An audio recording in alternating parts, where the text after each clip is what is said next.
बात कहें? देखिए, जैश मोहम्मद की जो यहाँ मॉड्यूल है पहले से एक्टिव है, कुछ ना कुछ कर भी रहे हैं, खबर भी था, लेकिन पुलिस ने अरेस्ट किया है।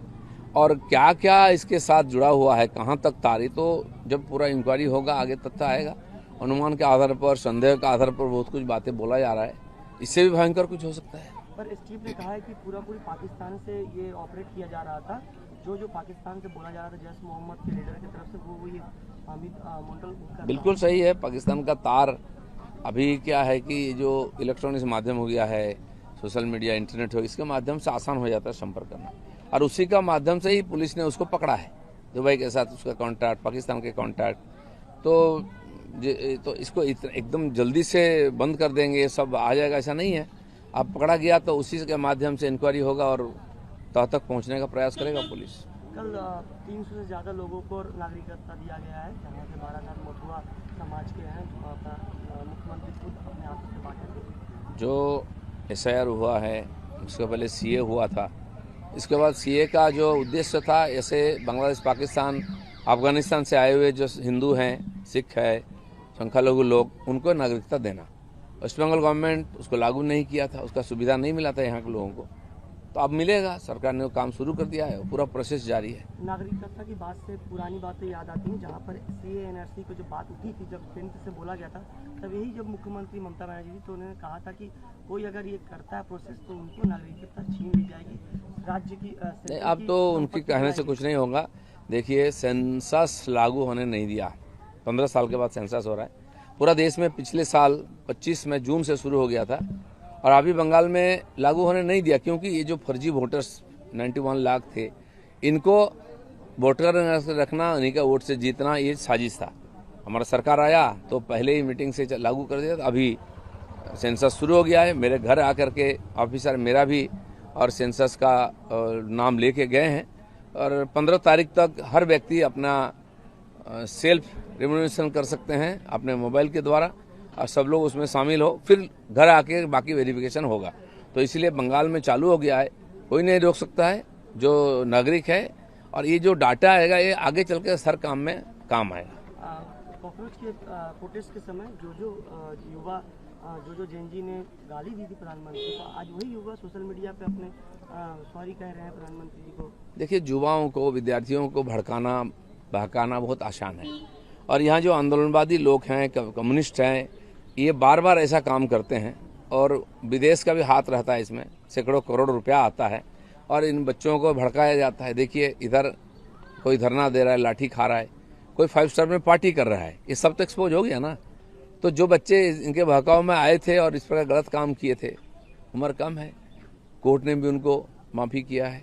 माननीय प्रधानमंत्री ने, जिनको टारगेट किया गया था, उन्होंने खुद माफ़ी किया कि वो अभिभावक हैं सबका।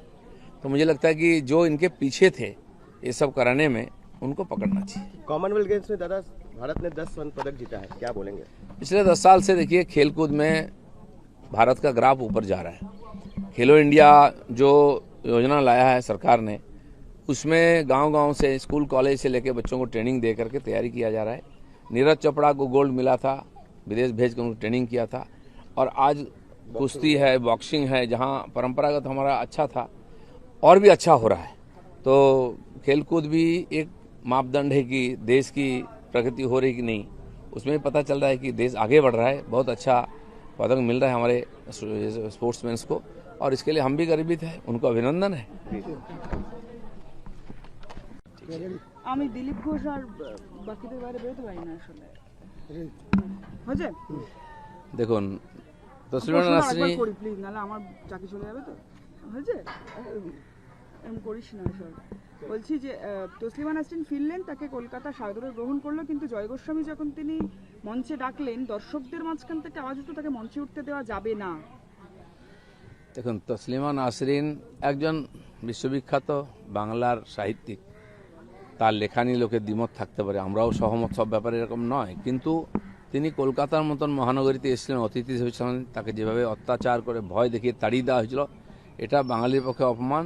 তাই আমাদের সরকার তাকে ডেকে নিয়ে এসে সম্মান দিয়েছে, মাননীয় মুখ্যমন্ত্রী নিজে ছিলেন। এটা ঠিক যে যারা এর বিরোধিতা, মানে ওনাকে তাড়ানোর পক্ষে ছিল বা তাড়ানোর বিরোধিতা করেনি, এরকম সাহিত্যিকদেরকে কেন সম্মান দেওয়া হবে? তার মঞ্চে তো সম্মান দেওয়ার উচিত নয়। তাই জনতার থেকে স্বাভাবিকভাবে প্রতিবাদ এসেছে।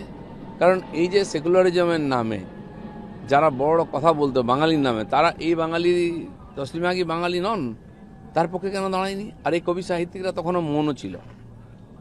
স্বাভাবিক আছে, মানুষের রোষ তো আছে, মানুষ সব দেখছে, তার প্রতিবাদ হয়েছে। চলো। বরকতি সাহেব তিনি গতকাল বলেছেন যে নবীকে অপমান করেছিল এই তসলিমা নাসরিন, সেকালে বিমান বসুকে বলেছিলাম, কিন্তু আমি যদি আজ যেতাম, শরীর ভালো থাকতো, তাহলে আমি যেতাম এবং আমাকে কেউ আটকাতো, আমি যদি চলে যেতাম তাহলে কি হতো? তাহলে বরকতি সাহেবের এই মন্তব্য সম্পর্কে আজকে আপনি কি বলবেন? বরকতির কথা ভুলে যান। আমি বলেছিলাম লুঙ্গি খুলে পাকিস্তানে পাঠিয়ে দেবো বরকতিকে। দম আছে করার? যা করে নিয়েছেন। আপনাদের এই ধরনের অসভ্যতার জন্য পশ্চিমবাংলা অনেক বদনাম হয়েছে, এবং যে রাজনৈতিক নেতারা বা সরকার এদের এই মৌলবাদী চিন্তাভাবনাকে প্রশ্রয় দিয়েছিল তাদেরকে লোকে বিদায় দিয়েছে। সেজন্য আল্লাহকে দোয়া মাঙ্গুন, ভালো থাকুন।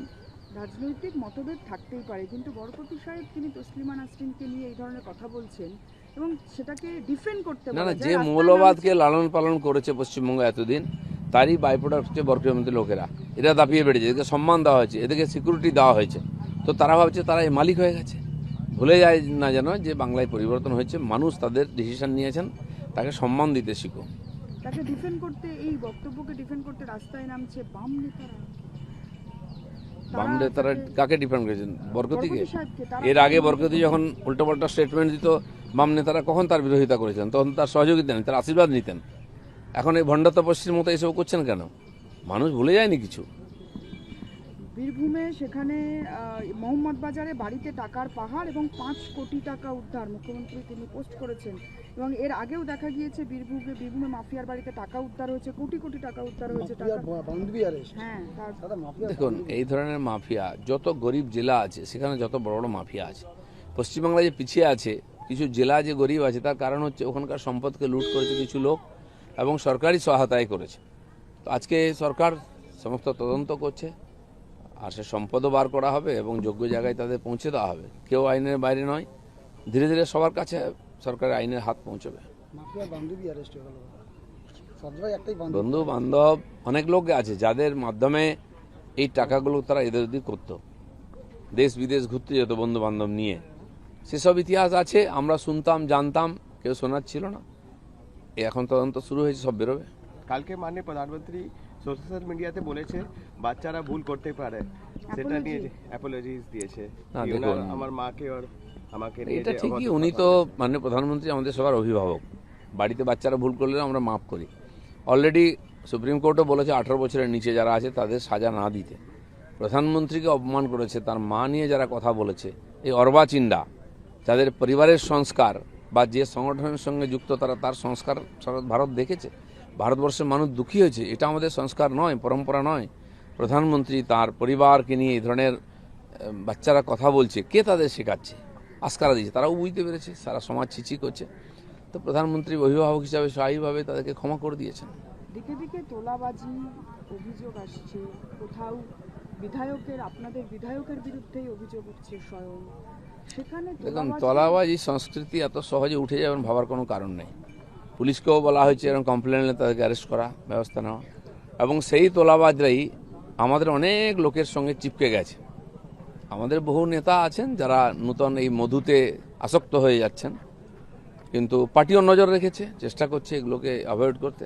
পার্টির মধ্যে আলোচনাও হচ্ছে, আর এরা খুব ঘনিষ্ঠ হয়ে গেছে। এখন এই যারা দুর্বৃত্ত ছিল, মানুষকে কষ্ট দিয়েছে, লুট করেছে, তারা আসার চেষ্টা করছে আমাদের লোকের কাছে।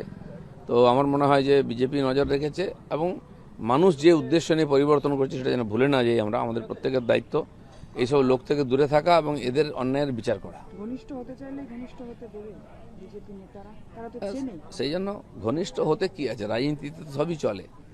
কে আগে পরে এসেছে, বহু ধরনের লোক আছে, তো তারা আজকে চর্চার বিষয় হয়েছে, সে ব্যাপারে সতর্ক থাকা উচিত। কর্মীদের উদ্দেশ্যে কিছু বলবেন? কর্মীরা সতর্ক আছেন, কর্মীরাও কমপ্লেন করছেন এসে। কিছু নূতন বিধায়ক হয়েছেন যারা হঠাৎ ক্ষমতার স্বাদ পেয়েছেন, আর যারা এতদিন ক্ষমতায় থেকে পয়সা কামিয়েছে তারা ঘনিষ্ঠতা বাড়াচ্ছে ওদের সঙ্গে, এ খবর আমাদের কাছে আছে। নতুন বিধায়করা, আপনাদের বিধায়ক, তারাও তো ভিড়ে যাচ্ছে সেই দলে। তারা এই ধরনের যারা কোনোদিন প্রশাসন দেখেনি, ক্ষমতার স্বাদ পেয়েছেন নতুন নতুন, অনেকে ধরাকে সরা জ্ঞান করছেন, তাদের কথাবার্তা ব্যবহার পাল্টে যাচ্ছে, আর পার্টি সব নজরে রেখেছে, ভাববেন না এরকম 6 মাস যেতে দিন, তারপরে পার্টি সব হিসাব করবে। চলুন।